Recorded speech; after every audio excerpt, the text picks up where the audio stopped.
நீதி கதைகள் டிவி. சீதா நகரம் அப்படிங்கிற ஊர்ல காலையில இருந்தே மழை. குளிர் தாங்க முடியாம ஜனங்க எல்லாருமே அந்த குளிர்ல நடுங்கிக்கிட்டு வீட்டுக்குள்ளேயே இருந்தாங்க. பத்ரையா அவன் வீட்டுக்கு முன்னாடி இருக்கிற இடத்துல பந்தல போட்டு இட்லி பாத்திரத்துல இட்லி வேக வச்சுக்கிட்டு இருந்தான். அந்த இட்லியோட வாசம் ஊர் முழுக்க பரவ ஆரம்பிச்சுது. அப்பா, என்ன ரமணாமா இப்படி குளிருது? இந்த குளிரில் உடம்பெல்லாம் நடுங்குது.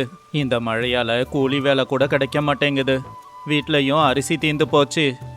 பயப்படாதீங்க, இருக்கிற கொஞ்சம் அரிசியும் உளுந்தையும் போட்டு இட்லி மாவை அரைச்சி வச்சிருக்கேன். இட்லி நல்ல பூ போல பஞ்சு போல வெந்து வந்திருக்கு. இந்த குளிருக்கு சுட சுட இட்லியும் வேர்க்கடலை சட்னியும் வச்சு சாப்பிட்டா ரொம்ப நல்லா இருக்கும். அற்புதம் ரமணாமா, ஆவி எப்படி வருது பாரு. வர்ற ஒவ்வொருத்தவங்களும் 10 இட்லியாவது சாப்பிடுவாங்க. நமக்கு 10 ரூபாய் லாபம் கிடைக்கிறது நிச்சயம். நம்ம கஷ்டமெல்லாம் தீரப்போகுது. லாபத்தை பத்தியெல்லாம் அப்புறம் யோசிக்கலாம். அந்த பக்கத்து தெருவில் இருக்கிற பெரிய மனுஷன் கனக்கையாவும் அவருடைய பொண்டாட்டி வரலட்சுமி வந்தாங்கன்னா நம்ம என்ன பண்றது? அவங்க சாப்பிட்டாலும் பணம் கொடுக்காம போயிடுவாங்களே. அப்புறம் நம்ம பண்ண செலவெல்லாம் வீணா போயிடும்.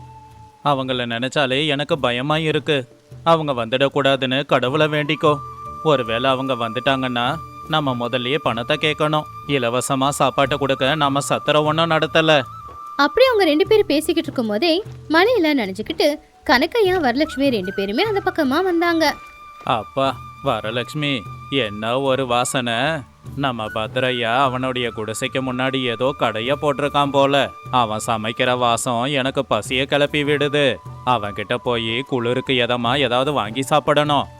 ஆமாங்க, இட்லியோட வாசம் இங்க வரைக்கும் வருது. ஆனா அவன் இட்லிக்கு பணம் கேட்பானே. பணம் நம்ம கிட்ட இருந்தாலும் அந்த பணத்தை கொடுத்து சாப்பிடுறதுல என்ன சந்தோஷம் இருக்கு? பணம் கொடுக்காம சாப்பிடுறதுல தான் சந்தோஷம் இருக்கு. என்னோட மூளை இருக்கும்போது உனக்கு எதுக்கு பயம்? முதல்ல நான் போய் மிரட்டி பார்க்கறேன். நல்லா வயிறு முட்டை திங்கலாம். நல்லா சாப்பிட்டதுக்கு அப்புறம் இட்லி வேகல, சட்னி சரியில்லைன்னு நாம ஏதாவது ஒரு காரணத்தை சொல்லி தப்பிச்சிடுவோம். அவன் பயந்து ஓடிடுவான். நட நட. கனக்கையா வரலட்சுமி 2 பேருமே சாப்பாட்டு கடைக்குள்ள வந்து உக்காந்தாங்க. அவங்கள பார்த்ததும் பத்ரையா பதட்டமாயிட்டான். கையும் கூட நடங்க ஆரம்பிச்சுது. என்னப்பா பத்ரையா, என்னப்பா உன்னோட இட்லி வாசம் என் பங்களா வரைக்கும் வருது? இந்த மழையில பழைய மாவை வச்சு இட்லி சுடுறியா என்ன? இந்த ஊருக்காரங்களுக்கு எதனா வியாதி வர வைக்கிறது தான் உன் நோக்கமா? நான் ஊரோட பெரிய மனுஷன். உன் மேல புகார் கொடுத்துடுவேன், தெரியும் தானே? ஐயோ முதலாளி ஐயா, தயவு செஞ்சு அப்படி சொல்லாதீங்க. நேத்து ராத்திரி அரைச்ச புது மாவுங்க. புளிச்ச வாசனை எங்கிருந்து வரும்? அந்த இட்லிய பாருங்க, மல்லிப்பூ மாதிரி சூப்பரா இருக்கு. என் மேல இல்லாத பழியெல்லாம் போடாதீங்க ஐயா.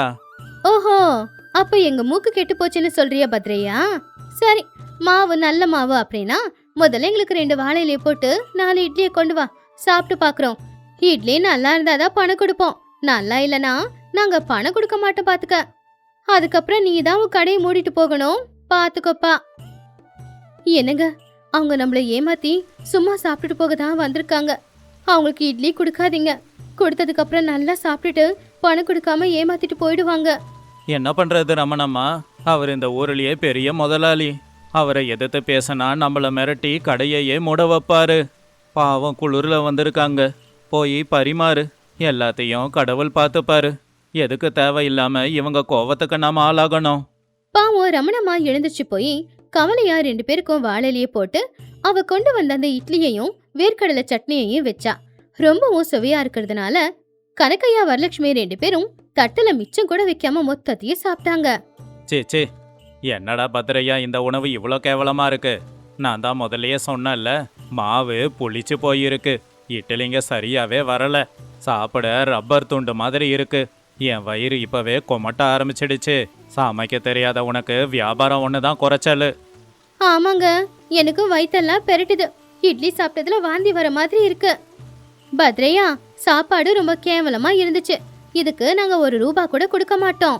அது மட்டும் இல்லாம உன் கடை சாப்பாடு சாப்பிட்டு வயிற்று வலி வந்தா நீ தான் பணம் கொடுக்கணும். என்ன வார்த்தை சொல்லிட்டீங்க முதலாளி ஐயா. நீங்க ராட்சச மாதிரி 30 இட்லியை முழுங்கிட்டு மாவு வேகல, இட்லி சரியில்லைன்னு சொல்றீங்களா? நான் கடன் வாங்கி நடத்துற வியாபாரங்க ஐயா இது. இலவசமா சாப்பிட்றதுக்காக என்னையா மிரட்டுறீங்க? தயவு செஞ்சு எங்க மேல கொஞ்சம் இரக்கம் காட்டுங்க ஐயா. அப்பதான் ஊரோட தலைவரான பெரியசாமியும் அவருடைய மனைவியும் அந்த பக்கமா வந்தாங்க. கனக்கையாவோட பேச்ச அவங்க கேட்டாங்க. என்ன கணக்கையா, என்ன இதெல்லாம்? எதுக்காக இந்த மழையில பத்ரையாவோட கடையில நின்று இப்படி கத்துறீங்க? ரமணம்மா சுட்ட இட்லியோட வாசனை எங்க மூக்க தொலைக்குது. நீங்க என்னன்னா ரப்பர் துண்டு மாதிரி இருக்குன்னு சொல்றீங்களே, இங்க ஏதோ மோசடி வேலை நடக்குது போலயே. ஏன் வரலட்சுமி, நீங்க 2 பேரும் சாப்பிட்ட இலைய பார்த்தாலே தெரியுதே, அதுல கொஞ்சம் கூட மிச்சம் வைக்காம மொத்த இலையையும் சுத்தமாக்கி வச்சிருக்கீங்க. ஒருவேளை சாப்பாடு பிடிக்கலனா பாதிலேயே எழுந்திரிச்சு போக வேண்டியது தானே, அதை விட்டுட்டு மொத்தத்தையும் சாப்பிட்ருக்கீங்க. அது ஒன்றும் இல்லை சுசீலாம்மா, நாங்கள் பசியோடு வந்தோமா, அதான் பசி ருசி அறியாம சாப்பிட்டுட்டோம். ஆனால் சாப்பிட்டதுக்கு அப்புறமா தானே வயிற்ற பெரட்டுது, குடல வெளியில வர மாதிரி இருக்கு. அதனால தான் இவருக்கு பணம் கொடுக்க முடியாதுன்னு நாங்கள் சொல்கிறோம். பெரியசாமி பத்ரையாவை தனியா வீட்டுக்குள்ள கூட்டிக்கிட்டு போய், பாத்தியா பத்ரையா, அவங்களுக்கு எவ்வளவு கொழுப்பு இருக்கணும். இலவசமா சாப்பிட திட்டம் போட்டது மட்டும் இல்லாம உன்னையே மிரட்டுறாங்க. நீ கஷ்டப்பட்டு செஞ்ச இட்லிகளை அவங்க சும்மா சாப்பிட நான் விட மாட்டேன். அவங்க கதையை இன்னைக்கு நாம முடிப்போம். என்ன செய்யறது பெரியசாமி ஐயா, அவங்க என் 5 ரூபாய் முதலீட்டை ஏமாத்திட்டாங்க. அவங்கள எதிர்த்து பேசுற தைரியம் எனக்கு இல்ல. நீங்க தாங்க ஐயா இதுக்கு எதனா செய்யணும். அவங்கள உண்மையை ஒத்துக்க வைங்க ஐயா. என்கிட்ட ஒரு பழங்காலத்து மரபமா ஒன்று இருக்கு பத்ரையா. நான் அதை வரும்போதே பையில போட்டு கொண்டு வந்திருக்கேன். அந்த பொம்மைக்கு ஒரு உலோக சாவியை கொடுத்து அதோட தலையை ஆட்டுற மாதிரி நாம செய்ய முடியும். நான் அந்த பொம்மையை வச்சு ஒரு சாப கதையை சொல்லி பயமுறுத்த பார்க்கறேன். நீயும் ரமணம்மாவும் கொஞ்சம் ஒத்துதுங்க. நான் அவங்க நெஞ்சில பயத்தை வர வைக்கிறேன். மரபொம்மைக்குள்ள சாபம் இருக்கா? இந்த யோசனை நல்லா இருக்குங்க ஐயா. நாங்க நிச்சயமா ஒத்துழைக்கிறோம். அந்த கஞ்சன் இலவசம்னு சொன்னதும் துள்ளி குதிச்சு வருவான். அவன் இன்னைக்கு ஒரு வழி ஆகணும். பெரியசாமி வேக வேகமா வெளியில வந்து அவர் பையக்குள்ள இருக்கிற ஒரு மாட்டு பொம்மையை எடுத்து வெளியில வச்சாரு. கணக்கையா அவர்களே, நீங்க சொல்றது உண்மையா கூட இருக்கலாம். இந்த பத்ரையா புளிச்ச மாவை வச்சு கூட இட்லியை சுற்றுப்பானோ என்னமோ. உண்மையை கண்டுபிடிக்கிறதுக்காக நான் பக்கத்தூர் கோவில்ல இருந்து மாயக்கால மாட்டு பொம்மையை கொண்டு வந்திருக்கேன். மாயக்கால மாட்டு பொம்மையா? என்னங்க பெரியசாமி ஐயா, இந்த பொம்மைக்கும் இட்லிக்கும் என்ன சம்பந்தம்? ஆனா இந்த பொம்மை பார்க்கறதுக்கு எதுக்கு விசித்திரமா இருக்கு? இது சாதாரண பொம்மை இல்ல கணக்கையா. இந்த பொம்மை முன்னாடி நின்று யாராவது நல்லா இலவசமா வயிறு முட்டை சாப்பிட்டுட்டு அது நல்லா இல்லைன்னு பொய் சொன்னாங்கன்னா இந்த காளமாட்டு பொம்மையோட கண்கள் சிவந்து தலையாட்டுமா. அது தலையாட்டுச்சுன்னா உடனே பொய் சொன்னவங்களோட முகமும் பொம்மை முகம் மாதிரி மாறிடுமா. இது அந்த கோவிலோட சாபம். அட கடவுளே, முகம் மாட்டு முகமா மாறிடுமா? அப்படிப்பட்ட பொம்மையெல்லாம் இருக்கா என்ன? நீங்க எங்களை பயமுறுத்த பாக்குறீங்கல்ல? இந்த சாபத்தை பத்தி நாங்க கேள்விப்பட்டதே இல்லையே. என் முகம் இப்படி மாறிச்சுன்னா நான் வாழவே மாட்டேன். அட என்ன வரலட்சுமி, இந்த மாதிரி சாபம்லாம் இருக்கு. கடவுளுக்கு பொய் சொல்றவங்கள கண்டாலே ஆகாது. பத்ரையா, நம்ம கணக்கையா நேர்மையானவரு. அவரு உண்மையை சொல்லல, பொய் சொல்றாருன்னா அந்த பொம்மை தலையசைக்கும். உண்மையை சொன்னாருன்னா அது அசைக்காது. அப்போ பெரியசாமி யாருக்கு தெரியாம அந்த பொம்மையோட காலுக்கிட்ட இருக்கிற வாழை இழுத்தான். அவ்வளவுதான். அப்போ முன்னாடி இருக்கிற அந்த மாட்டு பொம்மையோட தலை மெதுவா அசைஞ்சது. ஐயோ வரலட்சுமி, அந்த பொம்மை தலைய ஆட்டுது பாரு. என் முகமோ அந்த பொம்மை முகம் மாதிரி மாறிடுமா என்ன? இது மாய பொம்மை தான். எனக்கு என்னமோ மூக்கு பெருசாகிற மாதிரியே தோணுது. என்னங்க, அங்க பாருங்க, அந்த பொம்மை தலையசைக்கிறத நிப்பாட்டவே மாட்டேங்குது. என்னுடைய காது ரெண்டும் மாட்டோட காதா மாறுதா? காதெல்லாம் ரொம்ப சூடா இருக்கு. அண்ணா பெரியசாமி அண்ணன், எங்களை காப்பாத்துங்க அண்ணன். ஐயோ கணக்கையா, இந்த பொம்மை பலமா தலையாட்டுது அப்படின்னா நீங்க இட்லிங்க நல்லா இருந்தப்பவும் ஓசில சாப்பிடணுங்கிறதுக்காக பொய் சொல்லியிருக்கீங்கன்னு தான் அர்த்தம். நீங்க பண்ண தப்ப கடவுள் கண்டுபிடிச்சிட்டாரு. இன்னும் 10 நிமிஷத்துல உங்க முகம் காளமாட்டு முகமா மாறிடுங்க. இதை யாராலையும் தடுக்க முடியாது. ஐயோ கணக்கையா, இந்த மழையில காளமாட்டு முகத்தோட எங்க நீங்க போவீங்க? எல்லா ஜனங்களும் உங்களை பார்த்த உடனே பயந்து ஓடுவாங்க. என்ன கொடுமை நடந்து போச்சு. என் இட்லியை சாப்பிட்டு உங்களுக்கு இப்படி ஒரு சாபம் வந்துடுச்சே. அந்த நேரத்துல காத்து அதிகமா வீசினதுல வீட்டுக்குள்ள எரிஞ்சுக்கிட்டு இருந்த விளக்கு அணைஞ்சு போச்சு. இப்ப வீடு முழுக்க இருட்டாதான் இருந்துச்சு. பொம்மையோட தலை மட்டும் டக் டக்குன்னு அசைஞ்சுக்கிட்டே இருந்தா இருந்துச்சு. வரலட்சுமி, இருட்டாயிடுச்சு. இந்த பொம்மை என் பக்கத்துல வர மாதிரியே தோணுது. என் மான மரியாதை எல்லாமே போயிடுமே. நான் காளமாட்டு முகத்தோட எப்படி வாழ முடியும்? என்னை யாராவது காப்பாத்துங்களேன். அந்த சாபம் போகணும்னா நான் என்ன செய்யணும் அப்படின்னு சொல்லுங்க. ரமணம்மா உடனே போய் விளக்கு பத்த வச்சு எடுத்துக்கிட்டு வந்தா. வெளிச்சத்துல பார்க்கும்போது தான் தெரிஞ்சது, கனகையா வரலட்சுமி 2 பேர் உடம்பு முழுக்க ஒரே சாம்பலா இருந்துச்சு. பார்க்க சிரிப்பு வர மாதிரி இருந்துச்சு. என்னங்க கணக்கையா, மாய மாட்டு பொம்மையோட மகிமைய பாத்தீங்களா? உங்களோட இந்த நிலைமைய பார்த்து நான் வயிறு குலுங்கி குலுங்கி சிரிக்கிறேன். உங்க முகம் மாட்டோட முகமா மாறலனாலும் சேத்துல விழுந்து நீங்களாம் பன்னிக்குட்டி மாதிரி மாறிட்டீங்க. இப்பவாவது உண்மைய சொல்லுங்க, பத்ரையாவோட இட்லிங்க எப்படி இருந்துச்சு?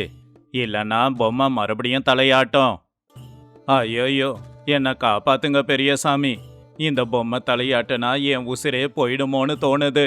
பத்ரையா செஞ்ச இட்லிங்க அந்த பரமசிவன் குடிச்ச அமிர்தம் மாதிரியே இருந்துச்சுங்க.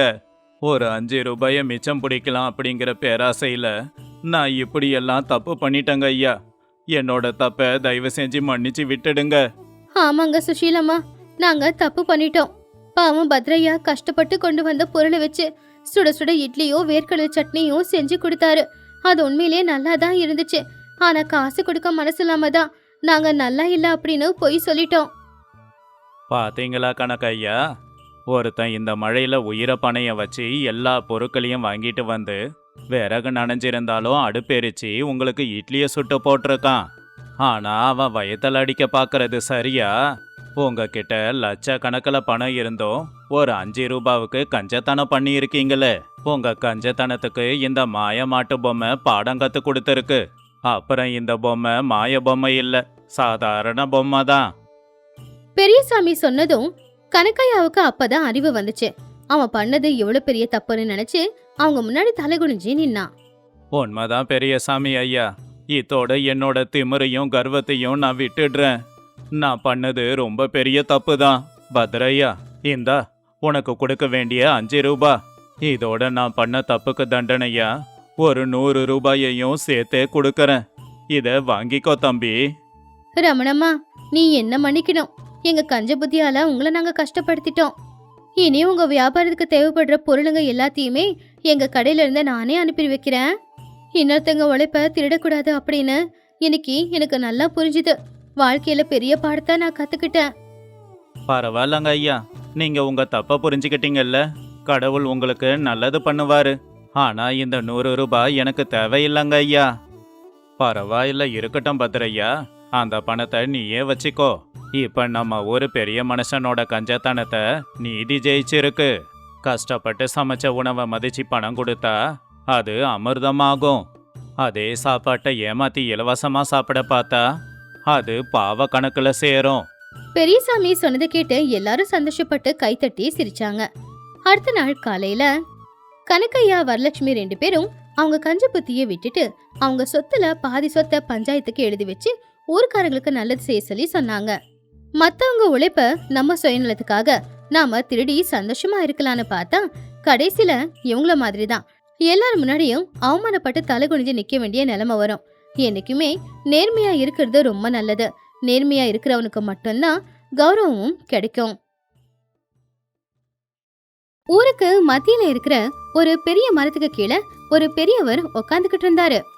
ஆகாயத்துல மேகங்கள் எல்லாம் கருக்க ஆரம்பிச்சுது. சில்லுன்னு காத்து வீசுச்சு. மழை வரதுக்கான அடையாளம் தான் அது. பூஜனுங்க எல்லாரும் அந்த பெரியவரை சுத்தி நின்னுக்கிட்டு இருந்தாங்க.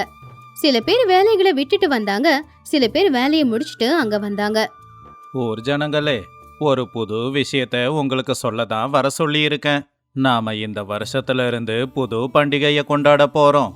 அதுக்கு பேரு வாழை இலை பிரியாணி பண்டிகை. அந்த பண்டிகையில ஊர் ஜனங்க அத்தனை பேருக்கும் இலவசமா பிரியாணி போடுறோம். இது வரைக்கும் இப்படி நாம ஒரு பண்டிகையை கொண்டாடினதே இல்ல.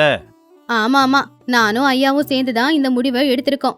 இந்த முடிவுக்கு காரணம் நம்ம ஊருக்கு நல்லது நடக்கணும் அப்படிங்கிறதுக்காக.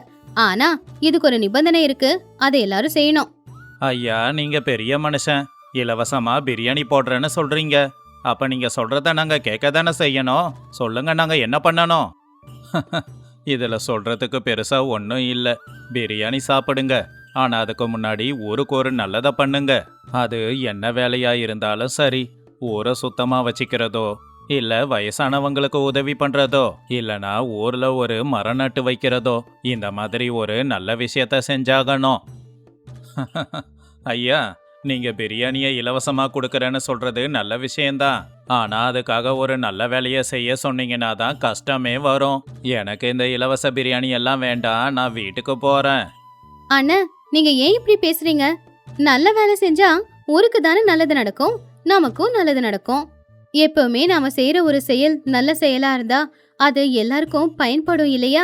சீதா சொல்றது உண்மைதான். நாம இப்படி நல்ல வேலைங்களை செஞ்சாதான் நம்ம ஊருக்கு நல்லது நடக்கும். நம்ம ஊரு வளர்ச்சி அடையும். நம்ம தாத்தா காலத்துல இருந்தே இப்படி நல்ல வேலைங்களை அவங்க செஞ்சுக்கிட்டு தான் இருந்தாங்க. ஆனா நாம தான் மறந்துட்டோம். இப்ப நாம அதை மறுபடியும் ஆரம்பிக்க போறோம். இன்னைக்கு பிரியாணி தயாரா இருக்கும்.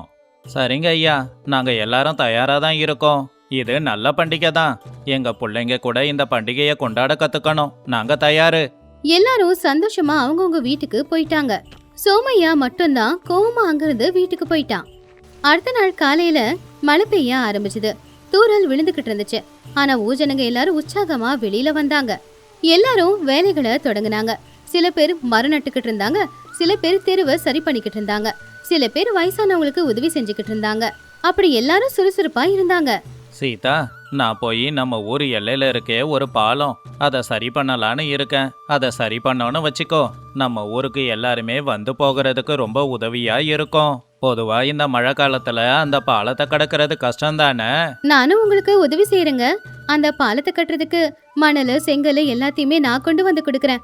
இது நம்மளுடைய சார்பா நாம இந்த ஊருக்காக செய்யற நல்லது. இது எல்லாருக்கும் பயன்படுங்க. உன்னோட உதவியும் எனக்கு தேவைப்படும். இந்த மழை காலத்துல பாலத்தை சரி பண்ணா ஊருக்காரங்களுக்கு ரொம்ப உதவியா இருக்கும். நம்ம தாத்தா காலத்துல இந்த பாலம் நல்லா இருந்துச்சு. நாம இப்ப அதை மறுபடியும் நல்லா மாத்த போறோம். அட, இது ரொம்ப நல்ல விஷயம்தான். இந்த பாலத்தை சரி பண்றதுக்காக நானும் உங்களுக்கு உதவியா வரேன். எங்க அப்பாவும் அந்த காலத்துல பாலத்தை சரி பண்ணிக்கிட்டு இருந்தவர் தானே. அதனால இந்த வேலை எனக்கும் தெரியும். அப்புறம் என்ன, 3 பேரும் சேர்ந்து வேலை செஞ்சோம்னா பாலத்தோட வேலை சீக்கிரமா முடிச்சிடலாம். இது ஊருக்கு ரொம்ப நல்லதுங்க. எல்லாரும் சேர்ந்து பாலத்தை சரி பண்ற வேலைய பார்த்தாங்க. மழை இன்னும் பேஞ்சுக்கிட்டே தான் இருந்துச்சு. மணலு, கல்லு, சிமெண்ட் கலந்து பாலத்தை பலமா கட்டினாங்க. அந்த பாலம் இப்ப ரொம்ப பலமானதா மாறுச்சு. அப்பதான் பெரியவரும் அவருடைய மனைவியும் அங்க வந்தாங்க. அந்த பெரியவர் மரத்துக்கு கீழே நின்னு யோசிச்சுக்கிட்டு இருந்தாரு. பாத்தியா, இந்த ஊர் ஜனங்க எப்படி உழைக்க தயாராகிறாங்க. இவங்க செய்யற வேலை இந்த ஊருக்கு ரொம்ப உதவியா இருக்க போகுது. இதைத்தான் நான் எதிர்பார்த்தேன். நம்ம ஊர் இனி எப்படி மாறும் பாரு.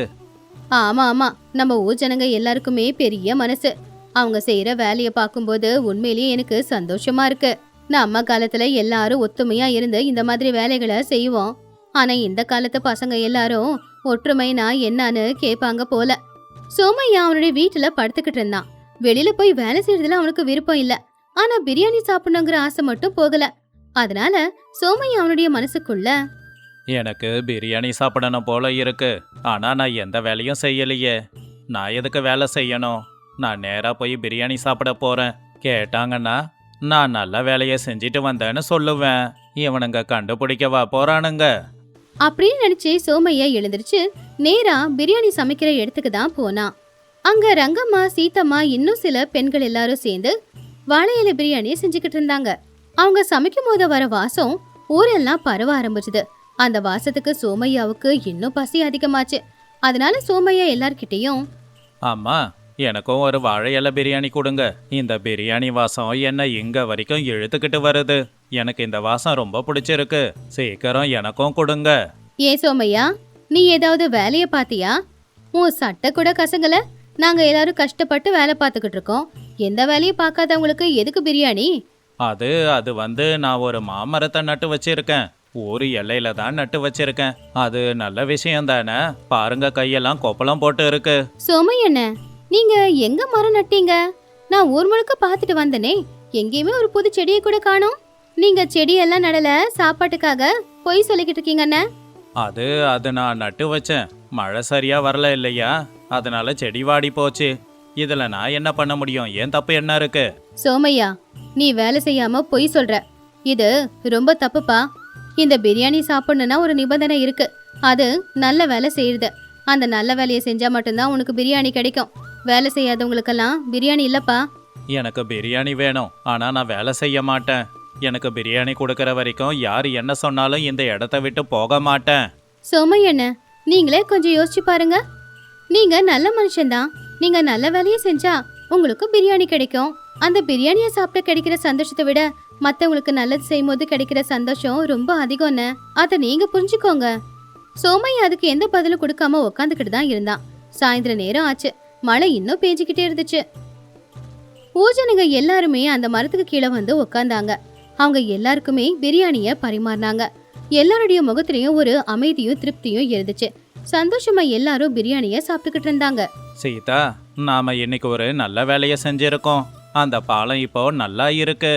இனி ஊர் ஜனங்க அந்த பாலத்து மேல தைரியமா நடக்கலாம். மழை வர நேரத்துல பாலத்தை சரி பண்ணது சரியான வேலை தான்.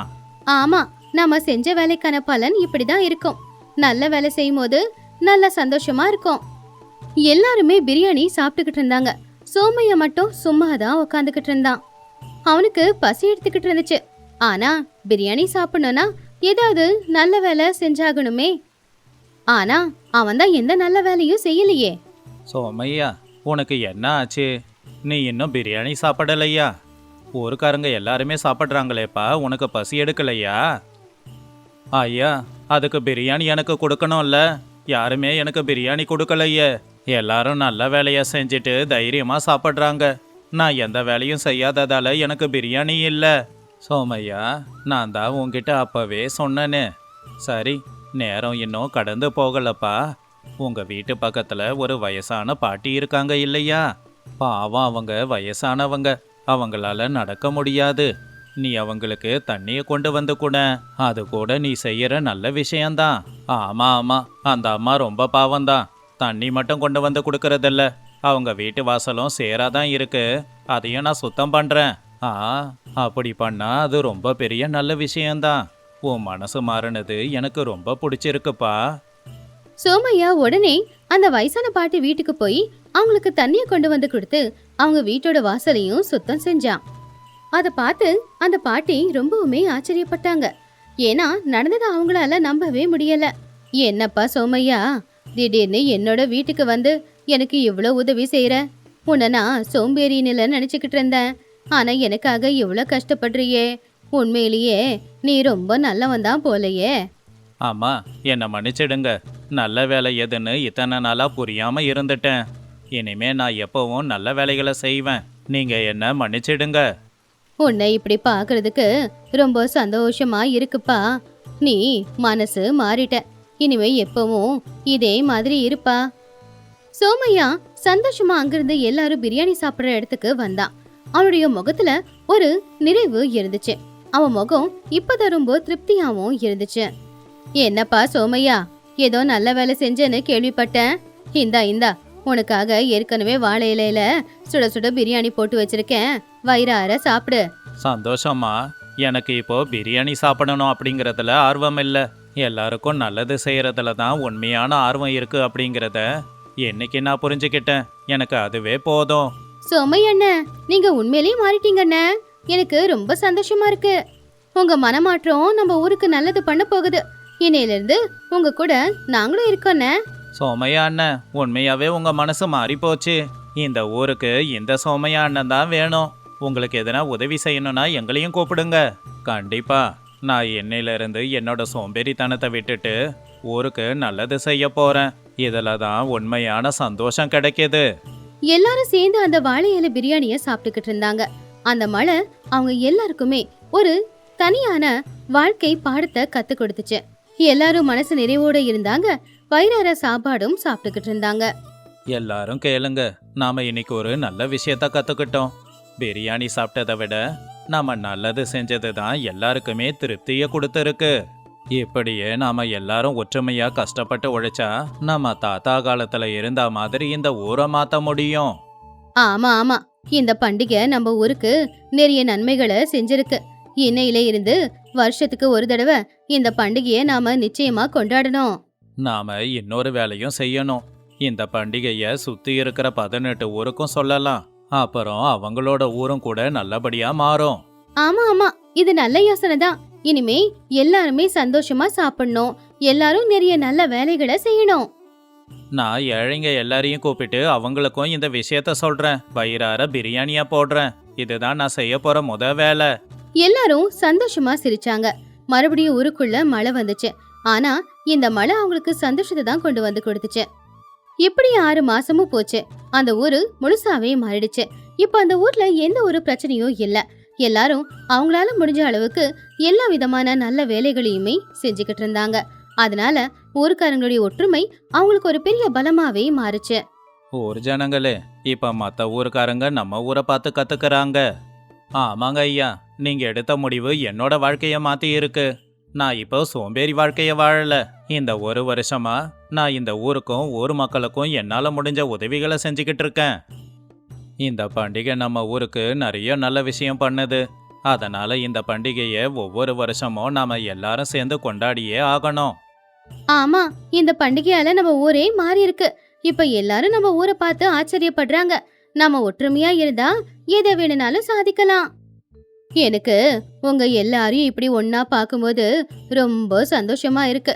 எங்க தாத்தா காலத்துல எல்லாரும் இப்படி ஒற்றுமையா தான் இருந்தாங்க.